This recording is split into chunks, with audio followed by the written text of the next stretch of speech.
Hi everyone and welcome back to my channel. Today I will be reviewing Superfly new album, Zero. Before we get started, I want to remind you that this is simply my opinion on the album, and if you enjoy this video, don't forget to subscribe to the channel for more. Almost 5 years since her last album, White, and Superfly is finally back with this new album titled Zero.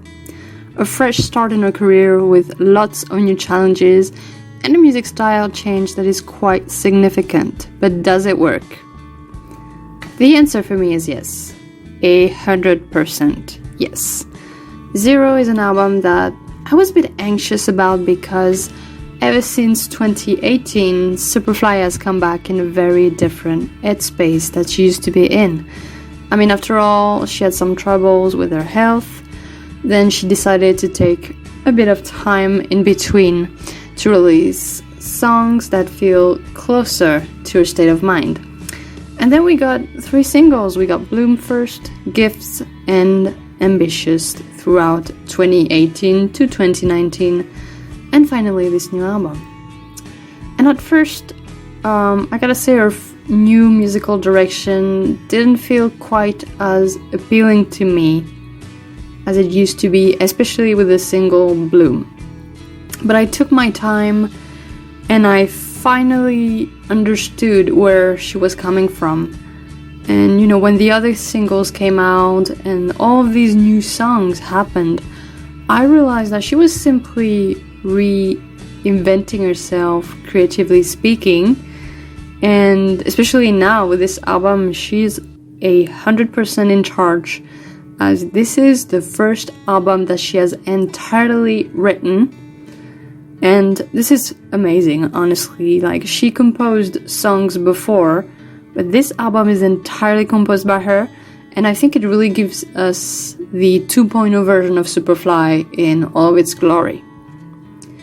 So this album doesn't have a lot of new songs, 4 to be more exact, and that's basically the songs I will talk about in this review because I have reviewed all of the others from this album as part of the singles on the channel, so I'll just put links down below for you to check them out.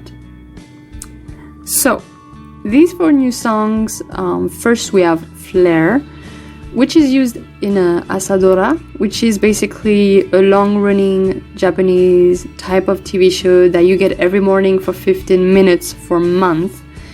And this song is a very lovely mid-tempo kind of folk song, and it has a very bright and sweet atmosphere surrounding it. It's just really just full of good feelings, and it's just the kind of song that just will brighten your day just a little bit more when you listen to it. The second song is called Gemstone, and to my great surprise, when I first listened to it, I realized it's a rock song, and a pretty damn good one. And it's funny because it feels a bit more psychedelic at times, especially during the verses. And for me, this song feels like a blend of old Superfly rock songs, while still feeling very fresh and very new, and really going into this new type of songs she has been releasing. It just blends really well with them as well. So the third new song is called Lili no Inori, and it is a soft rock ballad that once again feels very much like something she would have released a while back. And it has this very emotional aspect to it. It's just the way she sings and her vocals.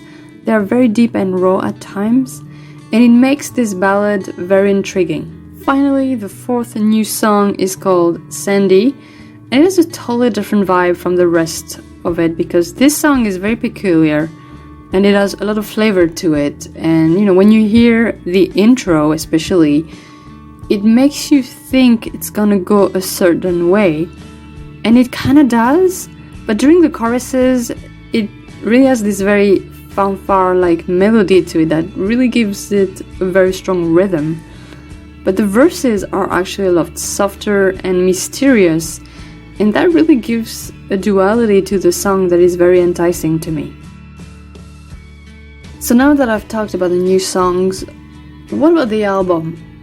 Well, I think she did really great with the tracklist order and the flow, especially considering that so many songs are very different. Like you get some jazz music with fall, then you get some rock songs, and a little bit of more pop-ish kind of songs like Ambitious or Gifts, and you also get a bit of folk music and so much more with this album. And honestly, it could have fallen prey to many traps that come along with releasing an album that already has a lot of songs that are known to fans.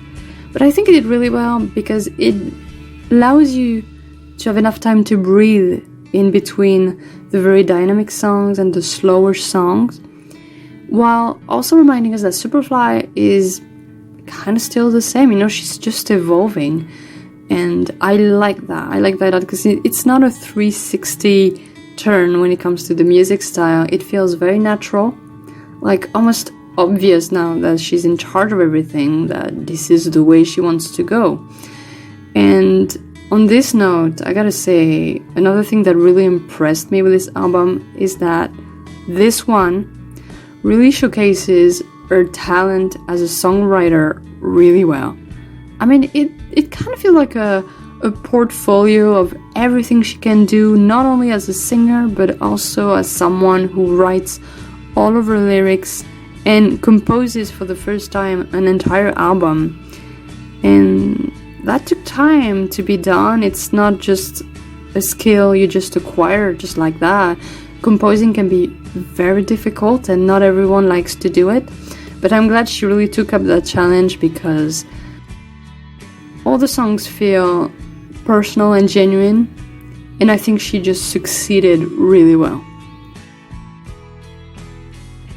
Overall, I love this album. It shows such a natural evolution of Superfly's sound, and she's so fascinating as an artist. And even 13 years after she debuted, she keeps being so entertaining, challenging herself, and this album for me is absolutely fantastic.